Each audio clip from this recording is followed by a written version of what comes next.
Ó, antes de falar com o Guto, que já tá ok aí o link com ele, Lene, passa para uma pergunta pra gente do pessoal, porque você sabe o que eu tenho que fazer, né? Eu sei bem. É o seguinte, ó, o Maicon, ele perguntou aqui, ele mandou a bênção, padres, teremos um papa mais voltado para os problemas próprios da igreja? Mas na minha perspectiva... Ah, sim, agora entendi o que a pessoa quis dizer com a pergunta, né? No sentido de que o Papa Francisco fazia com que a igreja se ocupava com problemas que, embora reais, são mais sociais do que propriamente eclesiais. Acredito que seja isso. E agora pretende-se que o Papa Leão XIV volte-se para problemas que sejam mais intra-eclesiais do que propriamente sociais. Bom, de fato, eu acredito que uma coisa não exclui a outra, propriamente. O fato dele ter escolhido o nome de Leão XIV, ao justificar a escolha, ele mesmo diz que, dentre várias razões, a primeira delas foi a referência à encíclica Rerum Novarum, escrita por Leão XIII, no fim do século XIX, não é? Que é justamente a encíclica considerada como um marco da doutrina social da igreja enquanto tal, enquanto formulação sistemática na modernidade, que lidou com a questão trabalhista, a questão social daquele período pós-evolução industrial. Então a igreja, ela tem uma palavra para oferecer aos problemas sociais.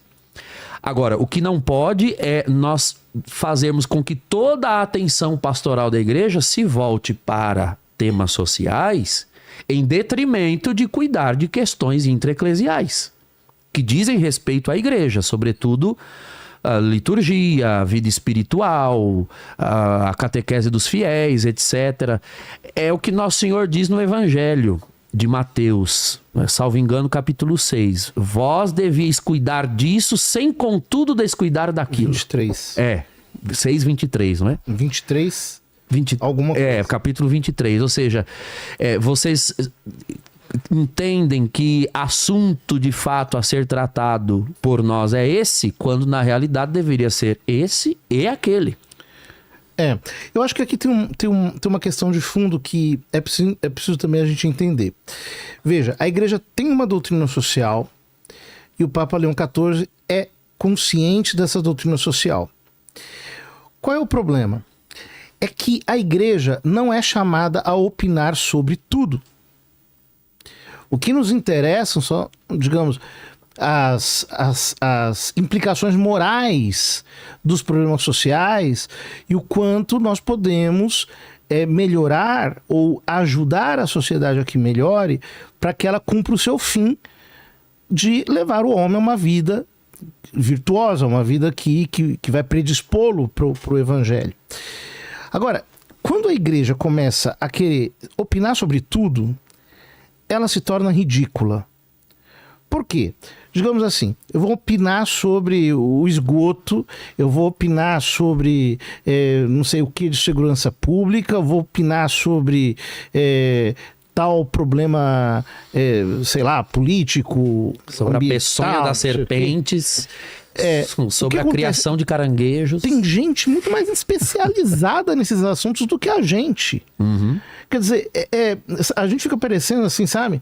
A vovó de mini saia, que ela quer se enturmar e que ela quer ir pra balada com a netinha, e a netinha fala assim, a senhora é a vovó, toca, vai fazer tricô. Não é pra mim.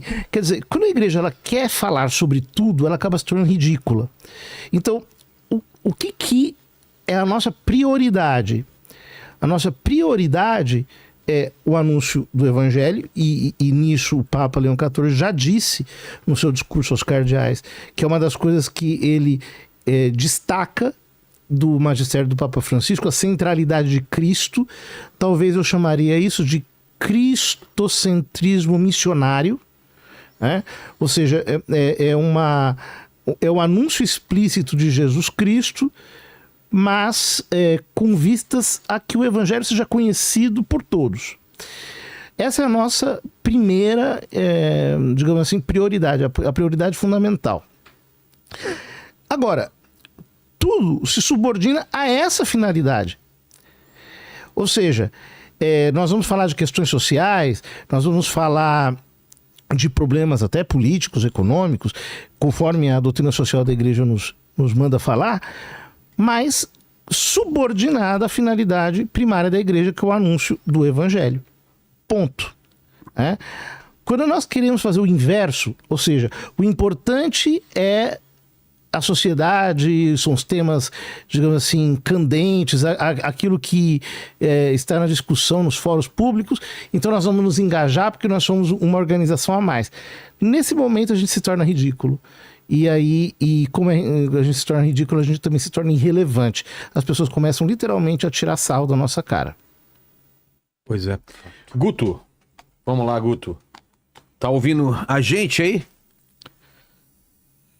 A gente não tá te ouvindo, Lene.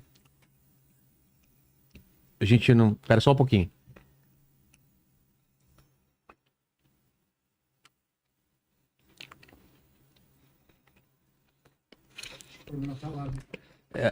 Vê se você não...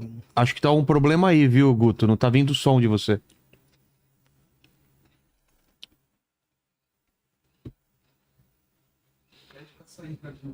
Sai e entra de novo aí, o pessoal tá pedindo aí. Lene não vai pro céu, cara. Em relação à ordem dele, você falou que eu queria entender qual a diferença dos franciscanos pros... Jesuítas, não. Pros jesuítas, pros... Agostinianos. Bom, a ordem de Santo Agostinho...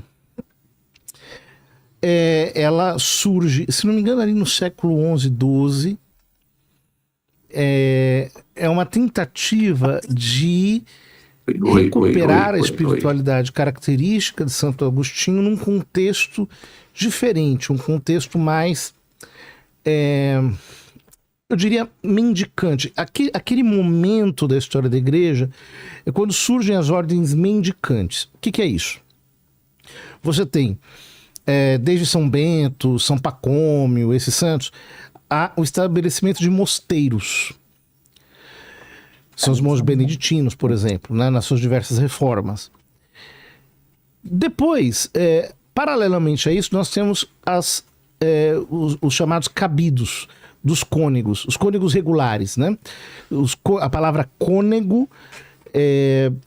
ela vem de canônico. Canônico ou seja, cânon é regra em grego, né? Se não me engano. Sim. Então, o que acontece? Os canônicos são os padres que vivem de acordo com uma determinada regra comunitária, no caso, a regra de Santo Agostinho. Mosteiros e cabidos foram se desenvolvendo ao longo de toda a Idade Média. Quando chega o começo ali ali, século XI, por volta do século XI, final do século X, começo do século XI, surgem as ordens mendicantes, que são, o que significa isso, né? São frades que não vivem em mosteiro, eles são itinerantes, eles vivem mundo afora. É mais ou menos nessa época que surge a ordem de Santo Agostinho. Uhum. Ou seja, ela junta... aquilo que é de específico na regra de Santo Agostinho com um estilo um pouco mais mendicante. Inclusive tem algumas divisões dentro das mesmas ordens, né? Tem os recoletos, tem vários. E levam vida em comum, tem um ofício de coro, mas também tem apostolado, por exemplo, tem faculdades, tem escolas, colégios, etc., em que eles desenvolvem o seu apostolado. Já a Companhia de Jesus é uma companhia de clérigos que foi fundada por Santo Inácio no século XVI, Santo Inácio de Loyola. É uma outra forma de vida religiosa. É inteiramente dedicada ao apostolado. Ou seja, não tem ofício em comum, não tem oração em comum, não tem uma vida de, digamos assim, de ofício coletivo, nada disso. De comunidade propriamente. De comunidade. Porque eles são preparados para ir para as fronteiras, para ir para as missões, para ir para as universidades, assim por diante. E o Papa Francisco vem da Companhia de Jesus. Oi. Os jesuítas. ele tem toda essa característica de Fernando áudio ser aí, um já papa viu? que vai para as fronteiras. Essa é um pouco, digamos assim, a característica dele. Já o Papa Leão vem da Ordem de Santo Agostinho. Então, muito mais voltado à vida da regra, né? A uma vida de oração, de estudo, também de apostolado, mas isso mais equilibrado com outros aspectos. Douglas, querem completar em relação ao nome escolhido, o leão? O que simboliza os antigos que usaram essa mesma alcunha? O que vocês têm a falar sobre isso? Tem grandes papas com o nome de Leão. O primeiro deles é o Papa Leão I, chamado Leão Magno. Por que se escolhe? Esse era o nome de batismo dele. Ah, tá. Ele é grande porque ele enfrentou diversas heresias, inclusive ele contribuiu de uma maneira muito decisiva para a solidificação da autoridade papal. Também ele é famoso por ter enfrentado Átila, rei dos Hunos. Ah, é? Sim, ele foi até fora de Roma e convenceu Átila a não invadir Roma. Dizem que Átila ficou com medo do olhar dele, né? Era uma autoridade que brotava dele. E também com Genserico, que era um outro desses que estava devastando. E depois dele tem um Papa, tem vários leões que são interessantes, mas eu acho que nós temos o Leão III, que foi o que coroou Carlos Magno, né? Ele foi eleito Papa, mas contestaram a eleição dele, ele teve que fugir de Roma. Então, Carlos Magno mandou suas tropas para que ele voltasse, assumisse mesmo como pontífice, e depois disso ele coroou Carlos Magno como imperador do Sacro Império Romano Germânico. É uma liga de reinos que surgiu para defender a igreja, né? E também vencer os focos de heresia que havia na Europa naquele tempo. Depois temos o Papa Leão X, que é o Papa da época da Reforma Protestante, né?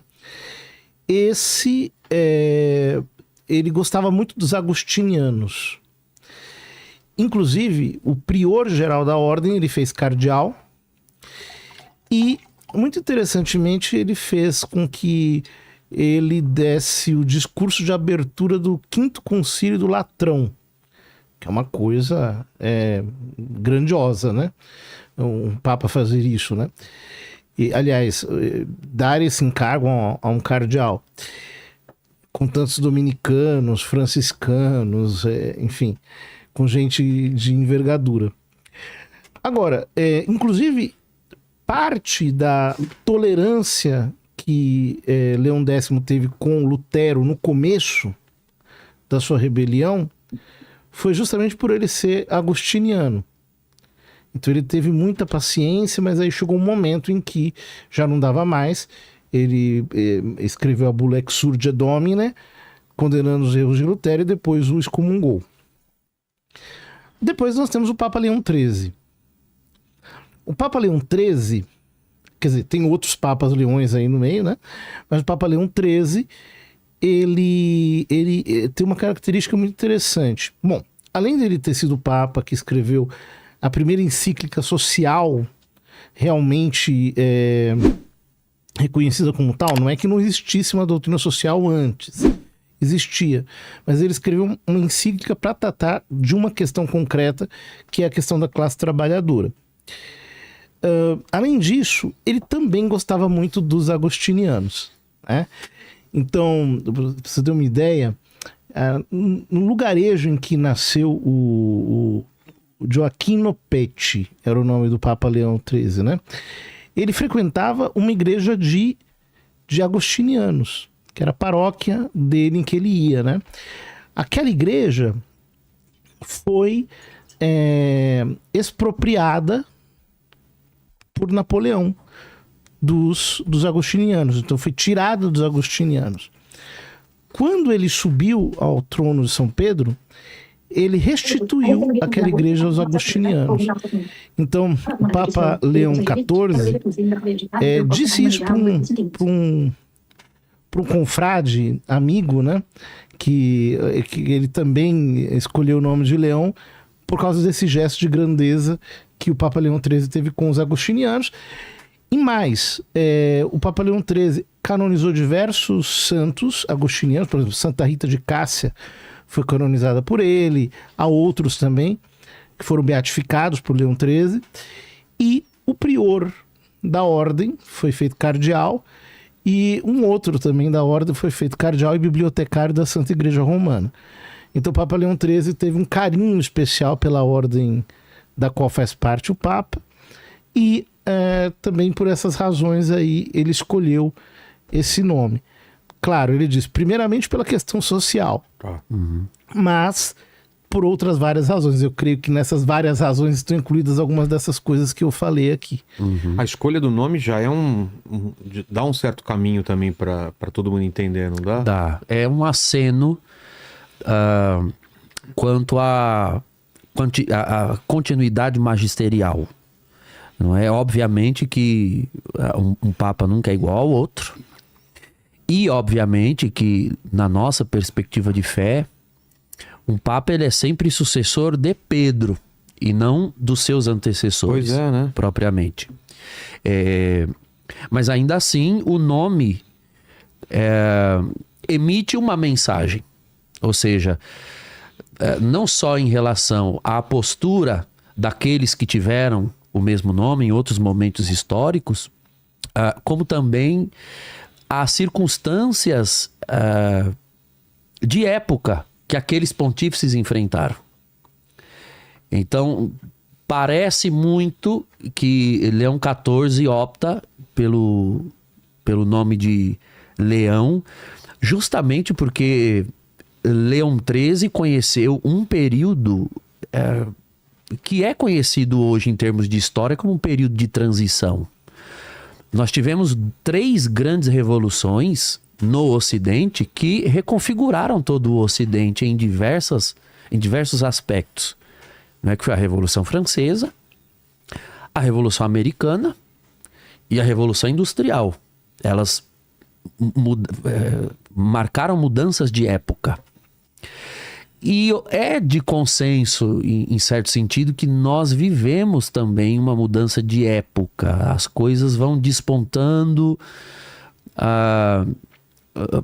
para novos paradigmas. Ele mesmo, quando mencionou, o Papa Leão XIV, quando mencionou a razão da escolha do nome, ele menciona a Rerum Novarum e imediatamente ele menciona a inteligência artificial. Né? Ele falou sobre isso. Ou seja, ele percebe-se um visionário. Porque a Revolução Industrial no século XIX mexeu com a questão laboral, a questão trabalhista. Ou seja, todos trabalhavam numa determinada configuração social, né, de maioria rural, trabalhava-se no campo, empreendimentos de família, né, era mais ou menos assim. E com a Revolução Industrial, todos... há um êxodo rural, a população do mundo passa a ser predominantemente urbana e surge, portanto, toda uma mudança de sociedade em torno da questão laboral. A forma de trabalhar reconfigura a sociedade. A preocupação do Papa, ao que parece, é justamente essa: até que ponto o surgimento da inteligência artificial também não poderá afetar, porque tudo é muito incipiente. A inteligência artificial começa agora. Mas em que sentido ela poderá afetar a questão laboral, nós dizemos na doutrina social, não é? O ser humano, ele se planifica no trabalho, né? Ele forma a sua personalidade, ele constitui família em torno do trabalho. É graças à família que o trabalho é possível, né? E a família é propriedade privada. Ora, se nós começarmos agora a delegar o trabalho, né, ou abrir mão dele, né, como é que vai ser isso? Né? a que pontos de evolução a inteligência artificial vai chegar? Ela vai nos substituir ou não? O que do trabalho humano ela vai substituir ou não? E se essas substituições forem feitas, elas vão substituir que modalidades laborais, que tipo de trabalho humano? Será que serão aqueles sem os quais o ser humano não pode ficar sem, porque do contrário não forma a sua personalidade? Não é? Em que sentido a existência da inteligência artificial na questão laboral não poderá afetar a constituição da família e, portanto, a constituição da sociedade? Em que sentido ela poderá ter ingerência nas crenças, na religião, etc. Quer dizer, é preciso fazer essas perguntas antes dos problemas virem. E, então, assim como o Leão XIII enfrentou, de fato, questões que estavam ali sem resposta evidente, e hoje pode parecer algo absolutamente obsoleto, né? A Revolução Industrial ficou para trás no século XIX. Mas há outras revoluções de outro cunho acontecendo, uma revolução tecnológica, uma revolução midiática, etc.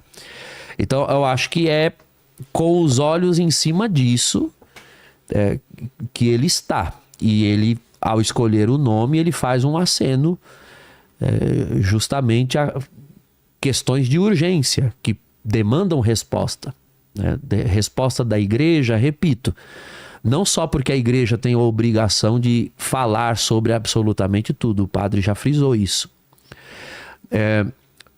Por outro lado, o Papa tem consciência de que o fiel da igreja é ao mesmo tempo um agente social, né? Não tem, as pessoas que estão aqui dentro também estão lá fora, né? Nós somos membros da sociedade. Exato.